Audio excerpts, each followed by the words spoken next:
അങ്ങനെ ഇന്നലെ ബാംഗ്ലൂരിൽ നിന്ന് പുറപ്പെട്ട് രാത്രിയായപ്പോഴത്തേക്കും സകലേഷ്പൂരിൽ നിന്ന് 40 കിലോമീറ്റർ ദൂരം മാറി മുഡിഗെറെ എന്ന് പറയുന്ന സ്ഥലത്തിൻ്റെ അടുത്തായിട്ട് ഹലാസെ ഹോം സ്റ്റേ എന്ന് പറഞ്ഞ ഹോം സ്റ്റേയിൽ ഒരു നൈറ്റ് സ്റ്റേ എടുത്തു. ഈ മുന്നിൽ കാണുന്നത് ഹോം സ്റ്റേയുടെ ഓണറുടെ വീടാണ്. ഹോം സ്റ്റേ പുറകിലാണ് കേട്ടോ.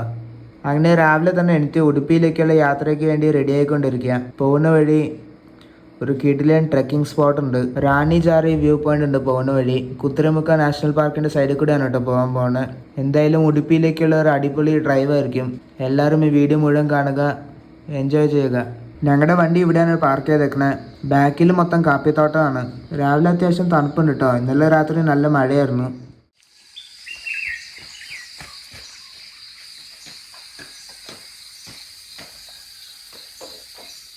അങ്ങനെ ഹോം സ്റ്റേയിൽ നിന്ന് ചെക്കൗട്ട് ചെയ്ത് ഞങ്ങളുടെ ഇന്നത്തെ യാത്ര തുടങ്ങിയിരിക്കുകയാണ്.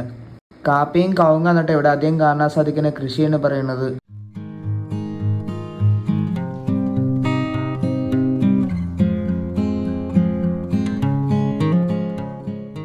ഞങ്ങളിപ്പോൾ മുഡിഗെറെ ടൗണിൽ എത്തിയിരിക്കുകയാണ്. ചിക്മംഗ്ലൂർ ഡിസ്ട്രിക്റ്റിലാണ് കേട്ടോ ഈ ടൗണ്.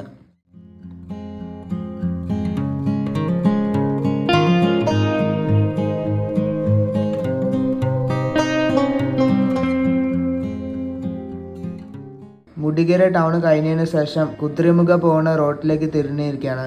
ഇവിടെ നിന്ന് 2 വഴിയുണ്ട് ഉടുപ്പിയിലേക്ക് പോകാൻ വേണ്ടി. ഒന്ന് ചർമാതി ഘാട്ട് വഴി, പിന്നെ കുതിരമുഖ നാഷണൽ പാർക്ക് വഴി. ചർമാതി ഘാട്ടിൽ എന്തോ ലാൻഡ് സ്ലൈഡ് സംഭവിച്ച കാരണം ആ വഴി എടുക്കണില്ല. പിന്നെ കുതിരമുഖ നാഷണൽ പാർക്ക് വഴി ഒരു സീനിക് റൂട്ടാണ് പറയുന്നത് കേട്ടെ. ഇതിൽ ആ വഴി ട്രൈ ചെയ്യാം. ആ പോണ വഴിയിലാണ് റാണി ജാറി വ്യൂ പോയിന്റ് ഒക്കെ സ്ഥിതി ചെയ്യണേ.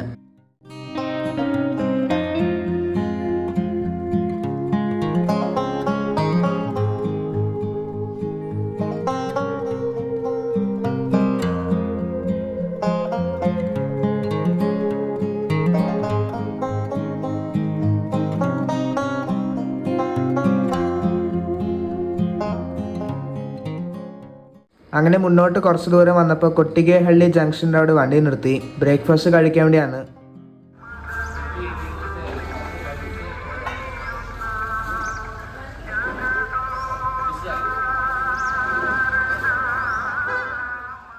അപ്പോൾ ഇവിടെ നല്ല ചൂട് ഇഡ്ഡലി, അടിപൊളി ചട്നിയും സാമ്പാറും മുക്കി ആസ്വദിച്ച് വെച്ചിട്ട് നമുക്ക് യാത്ര കണ്ടിന്യൂ ചെയ്യാം.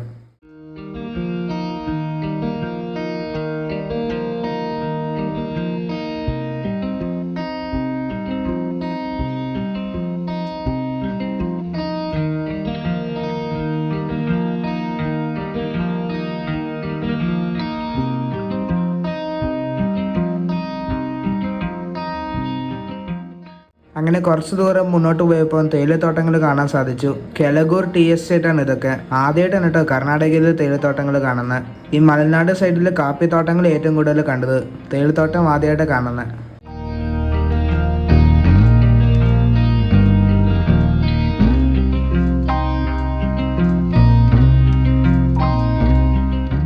കെലഗൂറിന് പറഞ്ഞ സ്ഥലം കഴിഞ്ഞിട്ട് ഞങ്ങളിപ്പോൾ ലെഫ്റ്റിലേക്ക് തിരിഞ്ഞു. റാണി ജാറി വ്യൂ പോയിന്റിലേക്ക് പോകുന്ന വഴിയാണിത്. വഴിയുടെ 2 സൈഡിലും കാപ്പിത്തോട്ടങ്ങളാണ് കേട്ടോ. ഇടയ്ക്കൊന്ന് വണ്ടി നിർത്തി. അപ്പുറത്ത് കാണുന്ന മലയൊക്കെ റാണി ജാറി വ്യൂ പോയിന്റ് ഭാഗത്തിൽ പെട്ടതാണ്. എന്തായാലും ആ മലയുടെ ക്ലിയർ വ്യൂ കിട്ടാൻ വേണ്ടി ഒന്ന് ഡ്രോൺ വിടാം.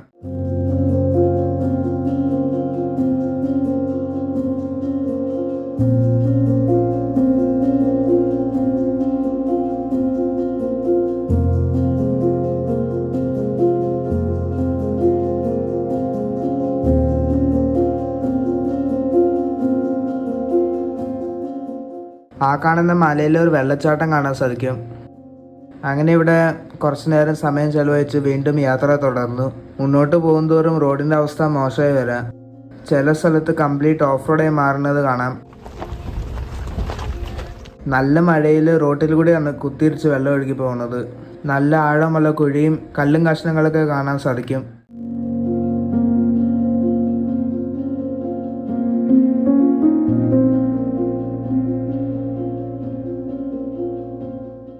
അങ്ങനെ ഒരു ചെറിയ ഓഫ് റോഡൊക്കെ ചെയ്ത് ഒരു ഓപ്പൺ സ്ഥലത്ത് എത്തിയിരിക്കുകയാണ്. ഇനി മുന്നോട്ട് നമ്മുടെ വണ്ടി കൊണ്ടുപോകാൻ പറ്റുമോ അറിയില്ല. എന്തായാലും ഇവിടെ പാർക്ക് ചെയ്യാം. മാപ്പിൽ നോക്കിയപ്പം ഏകദേശം 1 കിലോമീറ്റർ ദൂരമുള്ളൂ. മെല്ലെ നടക്കാന്ന് വെച്ചു. ഇതിവിടെ 2-3 ബോർഡുകൾ കാണാൻ സാധിക്കും.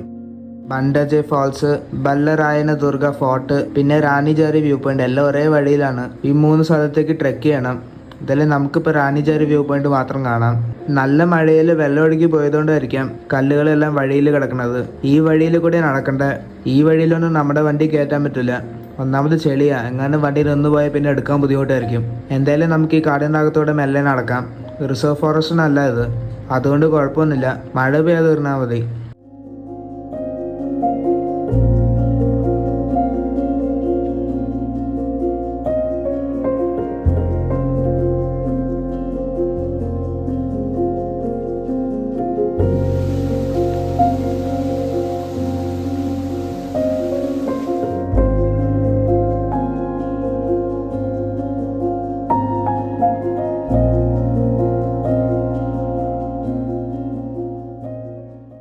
അങ്ങനെ കുറച്ച് നേരത്തെ നടപ്പിന് ശേഷം റാണിജാരി വ്യൂ പോയിന്റ് സൈഡിലേക്ക് എത്തിയിരിക്കുകയാണ്. അങ്ങ് ദൂരെ ഒരു കെട്ടിടം കാണാം. ഇവിടെ ഒരു ഫോറസ്റ്റ് ഓഫീസർക്ക് ഞങ്ങളുടെ പൂച്ച കാണണമെന്ന്. പൂച്ചയുടെ കാര്യം പറഞ്ഞപ്പോഴാണ് ഞങ്ങളുടെ കയ്യിൽ ഒരു പൂച്ച ഉണ്ട് കേട്ടോ, മിയാന പേര്. ഈ ഗോവ യാത്രയിൽ അവളെയും കൂട്ടി. ഇവിടെ ഒരു ചെറിയ കടയുണ്ട് കേട്ടോ, ആ കടയിൽ നിന്നുള്ള വ്യൂ ആണിത്. അങ്ങനെ വ്യൂ പോയിന്റ് ലക്ഷ്യമാക്കിക്കൊണ്ട് മുന്നോട്ട് നടന്നുകൊണ്ടിരിക്കുകയാണ്. ഈ ഫോറസ്റ്റ് ഓഫീസറാണ് ഞങ്ങളെ വഴി കാട്ടി തരുന്നത്.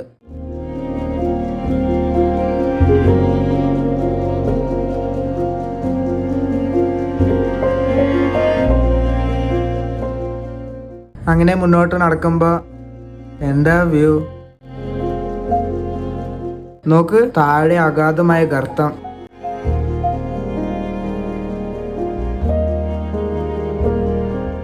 ഒരു കിടിലം വ്യൂ തന്നെ നമുക്ക് ഈ വ്യൂ പോയിന്റിൽ കാണാൻ സാധിക്കും. പിന്നെ സ്ഥലത്തിന്റെ പിന്നിൽ ഒരു കഥയുണ്ട്. മൈസൂരിലെ ടിപ്പു സുൽത്താനിൽ നിന്ന് രക്ഷപ്പെടാൻ വേണ്ടിയിട്ടാണ് ഇവിടെ നിന്ന് പത്മിനി ദേവി എന്നറിയപ്പെടുന്ന രാജ്ഞി ചാടിയത്. ആ സംഭവത്തിന്റെ പേരിലാണ് ഈ സ്ഥലത്തിന് പേര് ലഭിച്ചത്. ആ കാണുന്ന പാറയുടെ അവിടെ ഒരു തുരങ്കമുണ്ട്. ആ തുരങ്കത്തിൽ നിന്ന് ചാടിയത് എന്നാണ് ഈ ഫോറസ്റ്റ് ഓഫീസർ ഞങ്ങളോട് പറഞ്ഞത്. നമ്മൾ നേരത്തെ താഴെ ബോർഡിൽ കണ്ടതുപോലെ തന്നെ ഈ വ്യൂ പോയിന്റിന്റെ അടുത്തായിട്ടാണ് ബല്ലറായന ദുർഗ ഫോർട്ട് സ്ഥിതി ചെയ്യുന്നത്. എന്തായാലും ഈ ഡ്രോൺ ക്ലിപ്പിൽ കാണാൻ സാധിക്കും ഞങ്ങളിപ്പോൾ എവിടെയാണ് നിൽക്കണതെന്ന്. വെസ്റ്റേൺ ഘാട്സിന്റെ എഡ്ജിലാണ് കേട്ടോ.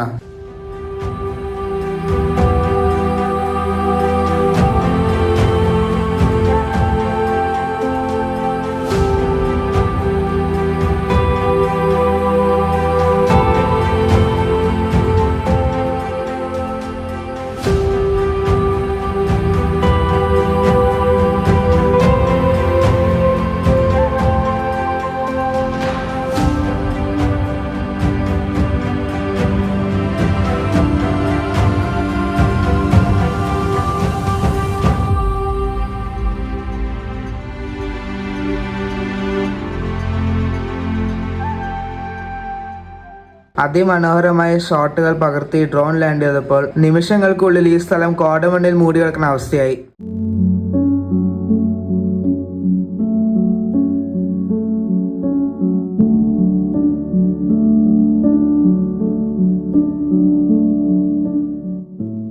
അങ്ങ് ദൂരെ മലയുടെ മുകളിൽ കോടമഞ്ഞിൽ മൂടി കിടക്കുന്ന വാച്ച് ടവർ കാണാൻ സാധിക്കും. ആ വാച്ച് ടവറിന് മുകളിൽ നിന്ന് നോക്കുമ്പോൾ മഞ്ഞ് ഇങ്ങനെ അടിച്ച് കയറുന്നത് കാണാൻ പറ്റും.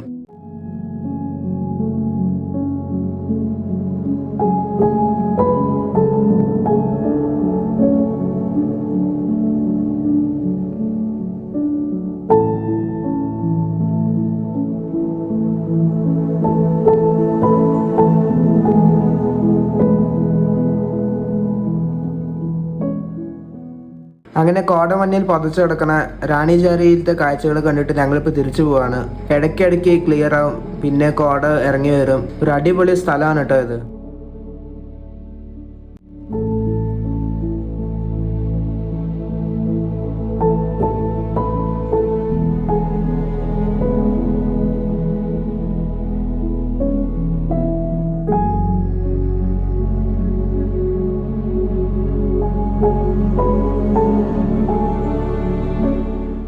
അങ്ങനെ ഇവിടുത്തെ വ്യൂ ഒന്നുകൂടെ കണ്ടിട്ട് തിരിച്ച് ചായക്കടയിലേക്കെല്ലാം നടപ്പ് തുടങ്ങി. ഒരു ചായ കുടിച്ചിട്ട് വണ്ടി പാർക്ക് ചെയ്ത സ്ഥലത്തേക്ക് ഇങ്ങനെ കാട്ടിനകത്തോടെ നടന്നുകൊണ്ടിരിക്കുക.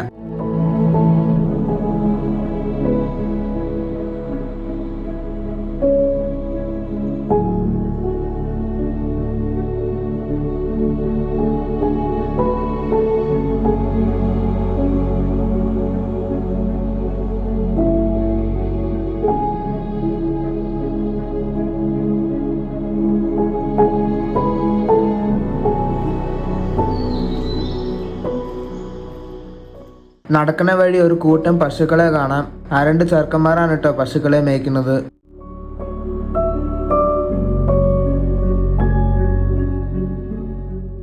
അങ്ങനെ കാടിൻ്റെ അകത്തൂടെ കാടിൻ്റെ ഭംഗിയൊക്കെ കണ്ട് നടന്ന് വണ്ടി എടുത്തോണ്ട് ഞങ്ങളിപ്പോൾ എത്തിയിരിക്കുന്നത് ശ്രീ കാലഭൈരേശ്വര സ്വാമി ടെമ്പിളിൻ്റെ അവിടെയാണ്.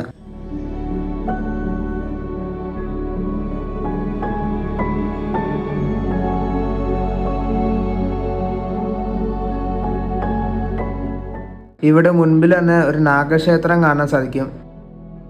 അങ്ങനെ അകത്ത് കയറി അമ്പലത്തിന്റെ ശ്രീകോവിലാണ് കാണുന്നത്. എന്തായാലും കലാസ എന്ന് പറയുന്ന സ്ഥലത്തിന് അടുത്തായിട്ട് സ്ഥിതി ചെയ്യുന്ന ഒരു ചെറിയ അമ്പലം, ശ്രീ കാലഭൈരവ സ്വാമി ടെമ്പിൾ. അങ്ങനെ അമ്പലത്തിന്റെ കാഴ്ചകൾ കണ്ടിട്ട് ഉടുപ്പിയിലേക്കുള്ള യാത്ര ആരംഭിച്ചിരിക്കുകയാണ്. റാണിജാരിയിലേക്ക് പോയ അതേ പൊട്ടി പൊളിഞ്ഞ വഴിയിൽ കൂടെ തന്നെ തിരിച്ചു പോകണം. ശരിക്കും പറഞ്ഞാൽ 4 വീൽ ഡ്രൈവിൽ വണ്ടി ഉണ്ടെങ്കിൽ നമ്മൾ ചായ കുടിച്ച് ആ സ്ഥലം വരെ കൊണ്ടുപോകാൻ പറ്റും.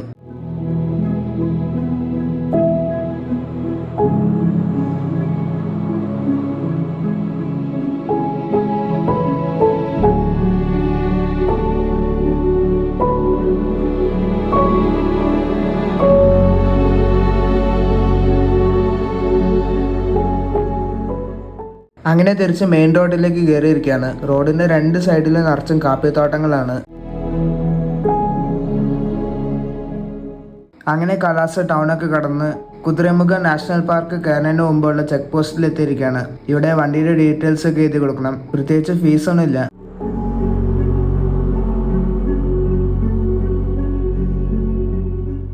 കുതിരയുടെ മുഖമുള്ള പ്രധാന പീക്കിന്റെ തനതായ ഷേപ്പിൽ നിന്നാണ് കുതിരമുഖ് പർവ്വതനിരയ്ക്ക് ഈ പേര് ലഭിച്ചത്. ട്രക്കിംഗ് ചെയ്യുന്ന ആൾക്കാരുടെ പാരഡൈസും കൂടിയാണ് Kudremukh. Kudremukh national park 600 square കിലോമീറ്ററിൽ വ്യാപിച്ചു കിടക്കുന്നു. ചിക്മംഗ്ലൂർ, ദക്ഷിണ കന്നഡ ജില്ലകളിൽ. മുളയാങ്കിരി പീക്ക് കഴിഞ്ഞ കർണാടകയിലത്തെ ഏറ്റവും ഉയരമുള്ള 2ാമത്തെ പീക്കാണ് കുതിരമുഖ്. എന്തായാലും ഈ നാഷണൽ പാർക്കിലൂടെ മെല്ലെ മെല്ലെ പ്രകൃതി ഭംഗി കണ്ട് ആസ്വദിച്ചുകൊണ്ട് മുന്നോട്ട് പോകാം.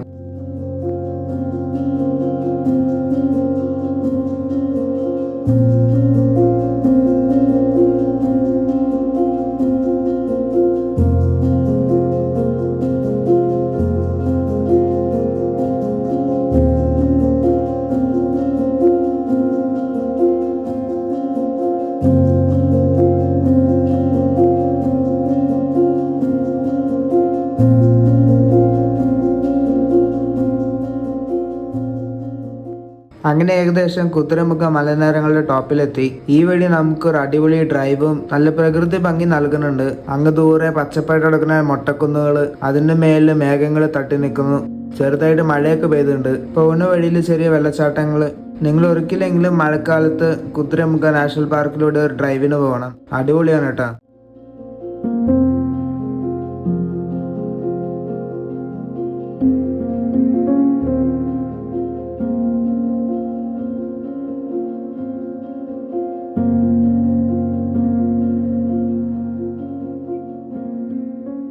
അങ്ങനെ കുതിരമുഖം മലനിരങ്ങളൊക്കെ ഇറങ്ങി താഴെ അടിവാരത്ത് എത്തിയിരിക്കുകയാണ്. ഇവിടെ റോഡ് വീതി കൂട്ടലൊക്കെ നടന്നുകൊണ്ടിരിക്കുക. ഉടുപ്പി ജില്ലയിലേക്ക് കയറിയിരിക്കുകയാണ് കേട്ടോ.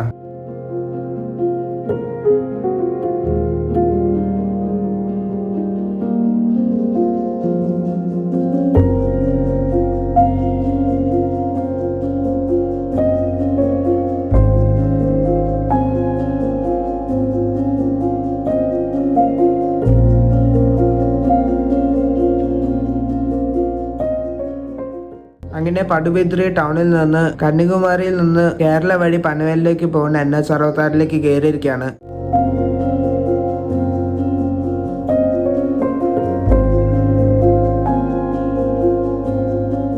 ഉടുപ്പി എത്തുന്ന മുമ്പ് മാൽപ്പയുടെ അടുത്ത് ചെറിയ നീണ്ട ഐലാൻഡ് കാണാൻ സാധിക്കും. മാപ്പിൽ നോക്കുമ്പോൾ ഒരു സൈഡ് പുഴ, മറ്റേ സൈഡ് കടൽ കാണാൻ സാധിക്കും. അപ്പൊ അങ്ങോട്ടാ ഇപ്പൊ പോകാൻ പോകുന്നത്. കഴിഞ്ഞ തവണ ഓൾ കർണാടക ട്രിപ്പിൽ കണ്ട സ്ഥലങ്ങളാണ് ഇതൊക്കെ. ഇതിൽ ഒന്നുകൂടെ കാണണമെന്നുണ്ട്.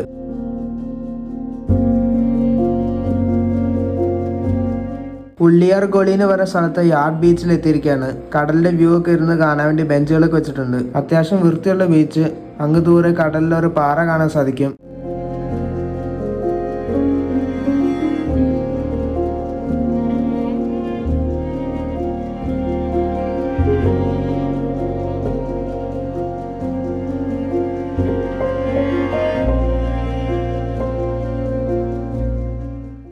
നല്ലൊരു സീ ഫേസിങ് വീട്. അടിപൊളിയില്ലേ? ചെറിയ ഓടിട്ട വീടുകളും കാണാൻ സാധിക്കും.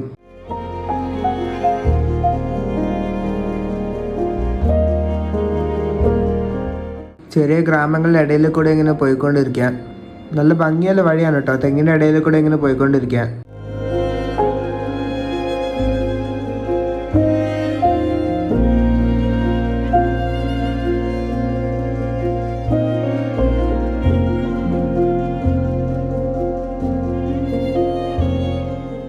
അങ്ങനെ ആ സ്പോട്ട് എത്തിയിരിക്കുകയാണ്. ഇപ്പുറത്ത് കടല്, അവിടെ തെങ്ങിന്റെ അപ്പുറത്ത് പുഴ, രണ്ടിന്റെ നടുക്കില് റോഡ്. കടല് കയറി വന്നു കേട്ടോ. അന്നപ്പോ അങ്ങ് ദൂരെയായിരുന്നു. തിരകള് മണലെടുത്ത് പോയിക്കൊണ്ടിരിക്കുന്ന കാഴ്ചയാണ് നിങ്ങൾ കാണുന്നത്.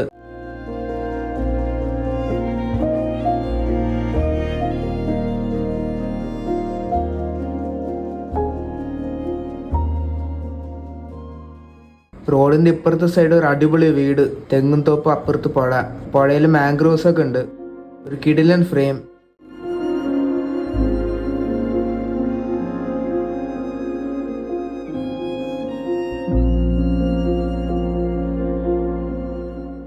നമ്മുടെ വണ്ടി ഇവിടെ സൈഡിൽ ഒതുക്കിയിട്ടേക്കാണ്. എന്തായാലും ഐലൻഡിന്റെ ഡ്രോൺ വിഷ്വൽ കണ്ടിട്ട് പോവാ. ഒരു ഹിഡൻ സ്പോട്ടാണ് കേട്ടോ ഉടുപ്പിയിലത്തെ.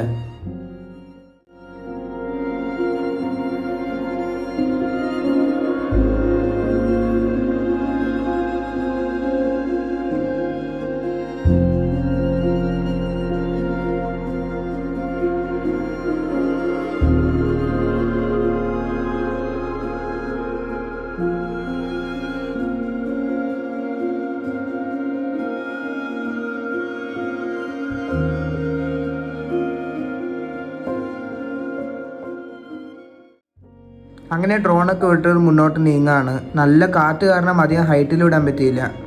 എന്തായാലും ഇങ്ങനെ കടലിൻ്റെ സൈഡിൽ കൂടെ മെല്ലെ മെല്ലെ പോയിക്കൊണ്ടിരിക്കുക.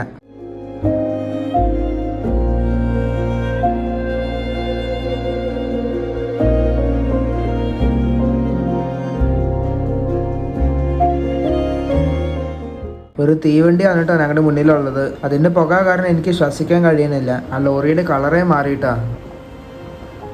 അങ്ങനെ ഐലൻഡിൽ നിന്ന് പാലം കയറി മാൽപ്പേ ഭാഗത്തേക്ക് എത്തിക്കൊണ്ടിരിക്കുകയാണ്. അങ്ങ് ദൂരെ ഉടുപ്പി ഫിഷിംഗ് ഹാർബർ കാണാൻ സാധിക്കും.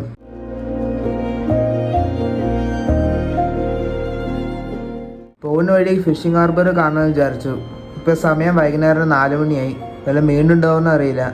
കോസ്റ്റൽ കർണാടകയിൽ one of the largest fishing ഹാർബറും കൂടിയാണ് കേട്ടത്.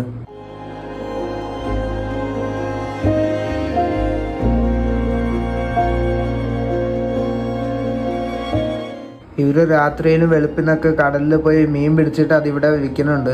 കുറേ ബോട്ടുകളും ഉണ്ട്.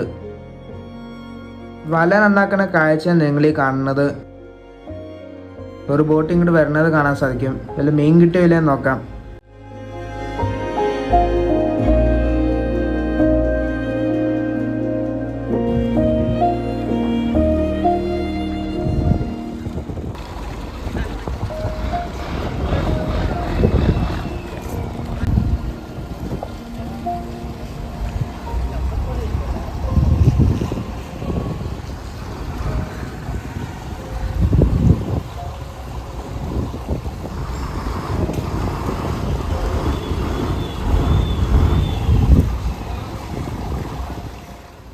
ഉടുപ്പി ഫിഷിംഗ് ഹാർബർ കണ്ടതിന് ശേഷം ഞങ്ങളിപ്പോൾ എത്തിയിരിക്കുന്നത് മാൽപ്പേ സീവാക്കിന്റെ സൈഡിലാണ്.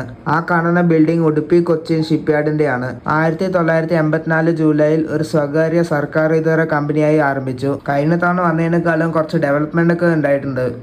ഗാർഡൻ ഒക്കെ സെറ്റ് ചെയ്ത് ഇവിടെ കുറച്ച് പേര് ബോട്ട് കരയിലേക്ക് കയറ്റുന്ന ഒരു പ്രതിമ ഉണ്ടാക്കി വെച്ചിട്ടുണ്ട്. ചിൽഡ്രൻസ് പ്ലേ ഏരിയ, എന്തോ ഒരു സ്റ്റാച്യു. അങ്ങനെ ഇതൊക്കെ കണ്ടുകൊണ്ടെങ്കിൽ മുന്നോട്ട് നടക്കാണ്.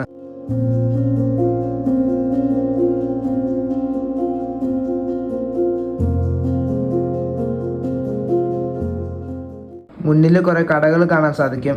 പിന്നെ ഇവിടെ തന്നെ സെന്റ് മേരീസ് ഐലൻഡിലേക്ക് ബോട്ടിംഗ് ഉണ്ട്.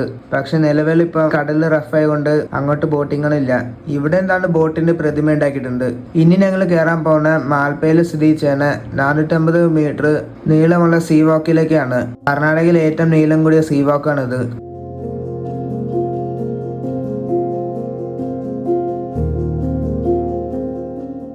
സീ വാക്കിൽ കൂടെ ഇങ്ങനെ നടന്നുകൊണ്ടിരിക്കുമ്പോൾ ഇവിടെ നിന്ന് അങ്ങ് ദൂരെ സെന്റ് മേരീസ് ഐലൻഡിന്റെ വ്യൂ കാണാൻ സാധിക്കും.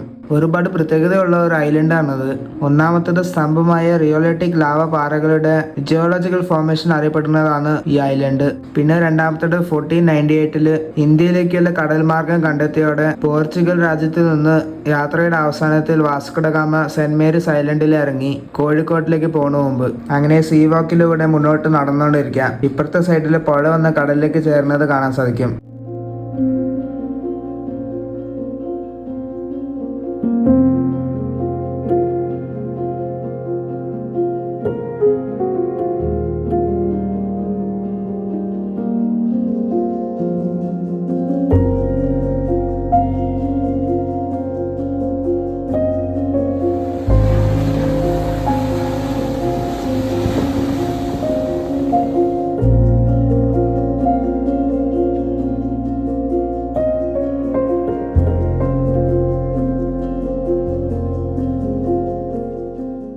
അങ്ങനെ സീവാക്കിന്റെ ടിപ്പിൽ എത്തിയിരിക്കുകയാണ്. ഇവിടെ ഒരാൾ ചൂണ്ടയിട്ട് മീൻ പിടിക്കുന്നത് കാണാൻ സാധിക്കും. മാൽപ്പേ സീവാക്കിനോട് വിട പറയാണ്. മാൽപ്പേ ബീച്ചാണ് കേട്ടോ ഈ കാണുന്നത്. അങ്ങനെ ഉടുപ്പിയിലത്തെ കാഴ്ചകൾ കണ്ട് ഞങ്ങൾ ഹൊണ്ണാവറിന് വരെ സ്ഥലത്തേക്ക് പോവാണ്. അവിടെ നിന്നത്തേക്ക് റൂം ബുക്ക് ചെയ്തേക്കണേ ബീച്ച് സൈഡിലാണ് കേട്ടോ.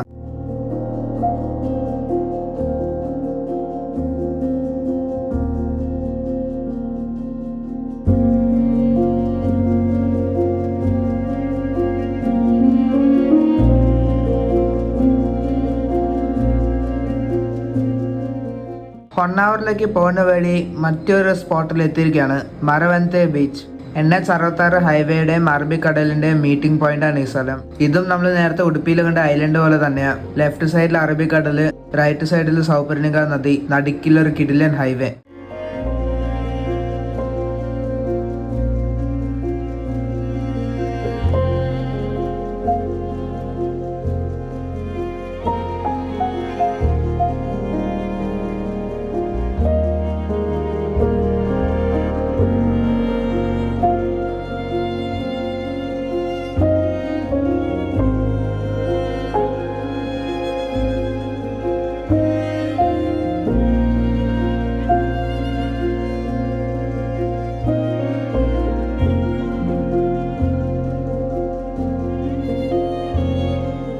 കർണാടക ഞങ്ങളെ ഞെട്ടിച്ചുകൊണ്ടിരിക്കുക ഓരോ സ്ഥലത്ത് പോകുന്തോറും. സൺസെറ്റിന് സമയമായി, പക്ഷെ ഇപ്പം മഴക്കാറൊക്കെ ആയതുകൊണ്ട് അത് കാണാൻ കഴിയില്ല. ഇവിടെയും കടലൊക്കെ കയറി വന്നു.